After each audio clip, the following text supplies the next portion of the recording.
السلام علیکم، میرا نام ڈاکٹر ناصر احمد ہے۔ میں Liaquat national hospital and medical college میں آرتھوپیڈکس میں اسسٹنٹ پروفیسر اینڈ کنسلٹنٹ کے طور پہ کام کرتا ہوں۔ میری اسپیشلٹی ہے ٹراما اینڈ جوائنٹ ریپلیسمنٹ۔ آج کا ہمارا تھیم ہے آرتھرائٹس ڈے کے حوالے سے it is in your hands, take action. Arthritis کا مطلب جوڑ کی سوزش، تو جب جوڑ سوج جاتے ہیں کسی بھی وجہ سے اس کو آرتھرائٹس کہتے ہیں۔ آرتھرائٹس بہت سے اقسام کے ہوتے ہیں، جیسے کہ آسٹیو آرتھرائٹس جو کہ عمر کے ساتھ کرکری ہڈی کے گھلنے کی وجہ سے ہوتا ہے، یا چوٹ لگنے کی وجہ سے اگر ہڈی اور جوڑ ٹوٹ گیا ہے اور اس کی وجہ سے کرکری ہڈی خراب ہو گئی ہے تو آہستہ آہستہ اس میں آرتھرائٹس پیدا ہو جاتا ہے، یا جیسے کہ گٹھیا کا مرض اور اس طرح کے دوسرے جو امراض ہیں ان کی وجہ سے سوزش ہو جاتی ہے اور اس کی وجہ سے آرتھرائٹس ہو جاتا ہے، یا اگر کسی کو کسی بھی جوڑ میں انفیکشن ہو جائے تو وہ انفیکشن بھی کرکری ہڈی کو ختم کر دیتا ہے اور اس میں آرتھرائٹس ہو جاتا ہے۔ تو یہ مختلف قسم کے جو آرتھرائٹس ہیں یہ سارے کے سارے ایک ہی کام کرتے ہیں، یعنی جوڑ کے اندر کی کرکری ہڈی کو ختم کرنا۔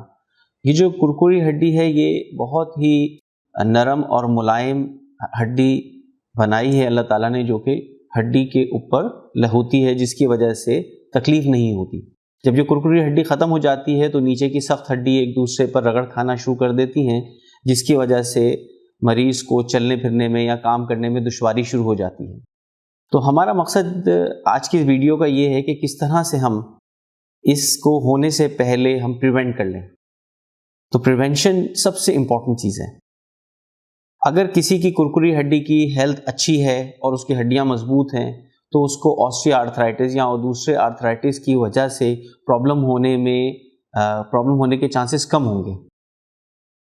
اب ہڈی کو کیسے بہتر کیا جا سکتا ہے، اس میں سب سے امپورٹنٹ چیز ہے بچپن سے ہمارا لائف اسٹائل، کہ ہماری ڈائٹ میں بیلنس ڈائٹ ہو جس میں گوشت بھی ہو، پروٹینز بھی ہوں، کاربوہائیڈریٹ بھی ہو اور فروٹس، وائٹامن، یہ ساری چیزیں موجود ہوں۔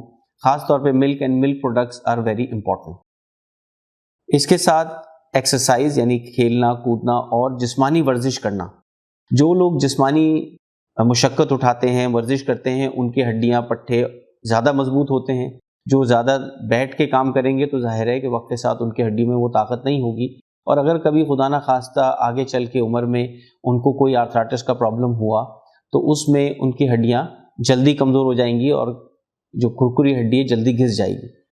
تو ایکسرسائز کرنے سے اور بیلنس ڈائٹ لینے سے ہم ایک اچھی ہیلتھ کے مالک ہوں گے، جس سے ہمیں اگر کبھی آئندہ پرابلم ہو تو اتنا زیادہ ہمیں متاثر نہیں کرے گا۔ دوسری چیز یہ ہے کہ جب بھی کوئی پرابلم گھٹنے میں یا جوڑ میں شروع ہو، مثال کا کوئی سوزش شروع ہو گئی یا کوئی اور وجہ، تو سیلف پرسکرپشن نہ کریں۔ کہ عام طور پہ لوگ میڈیسن لے لیتے ہیں کہ درد کی دوا، اور جس سے کہ وہ وقتی طور پہ درد دب جاتا ہے مگر مرض کی تشخیص نہیں ہوتی۔ تو اب کس قسم کا آرتھرائٹس ہے یہ آپ کو اسپیشلسٹ ڈاکٹر ہی بتائے گا۔ تو اس لیے اگر کوئی بھی ایسا پرابلم ہو تو اس کو فوری طور پر ایک اچھے معالج سے اس سے مشورہ کر لیں، ایکس رے کروا لیں، تاکہ یہ پتہ چل جائے کہ خدا نہ خواستہ انفیکشن ہے یا سوزش ہے یا کسی بھی اور وجہ سے اگر کوئی پرابلم ہو رہی ہے تو اس کا تدارک جلدی کیا جا سکے۔ تو دوسری چیز ہے جلد علاج اور معالجے کو پراپر طریقے سے سٹارٹ کرنا۔ تو یہ آپ کے ہاتھ میں ہے، اگر آپ اس کو کر لیں گے تو آرتھرائٹس سے بچیں گے۔ اور تیسرا یہ ہے کہ اگر کسی کو خدا نہ خواستہ کسی بھی وجہ سے آرتھرائٹس ہو جاتا ہے تو اس کے علاج کو فالو کریں۔ اب اگر کسی ڈاکٹر نے پرسکرپشن دے دی ہے تو اس کو فالو کریں، بجائے اس کے کہ ایک کے بعد دوسرا اور تیسرے ڈاکٹر کو دکھاتے رہیں اور پرسکرپشن فالو نہ کریں۔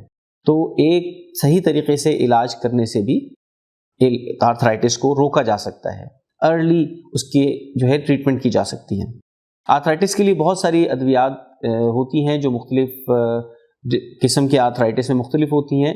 جیسے اگر کسی کو انفیکشن ہے تو اس میں اینٹی بائیوٹک دی جائیں گی، اگر کسی کو سوزش ہے تو اس کے لیے آرتھرائٹس کی الگ دوائیاں ہوتی ہیں جو گٹھیا کے مریضوں کو دی جاتی ہیں، اور اس میں کھانے کی دوا بھی ہوتی ہے اور آئی وی میڈیکیشنز بھی ہوتی ہیں۔ اس کے علاوہ اگر کسی کو سوزش کے بغیر یا ٹراما کی وجہ سے یا عمر کے ساتھ آسٹیو آرتھرائٹس ڈیولپ ہو رہا ہے تو اس میں گھٹنے کے اندر چکناہٹ کو اور کرکری ہڈی کو مضبوط کرنے کی میڈیسنز آتی ہیں جو کہ اورل فارم میں موجود ہوتی ہیں۔ اس طرح عمر کے ساتھ آرتھرائٹس کے ساتھ اگر ہڈی کمزور ہے تو اس کے ساتھ اور میڈیکیشنز بھی دیتے ہیں تاکہ ہڈی بھی مضبوط رہے۔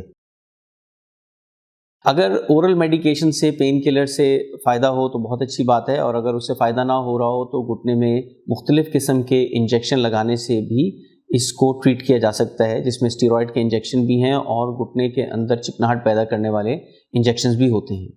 ان سب کے ساتھ فزیو تھراپی کا ایک بہت اہم رول ہوتا ہے، جس سے کہ پٹھے مضبوط رہتے ہیں اور جوڑ کے اندر موومنٹ پراپر رہتی ہے۔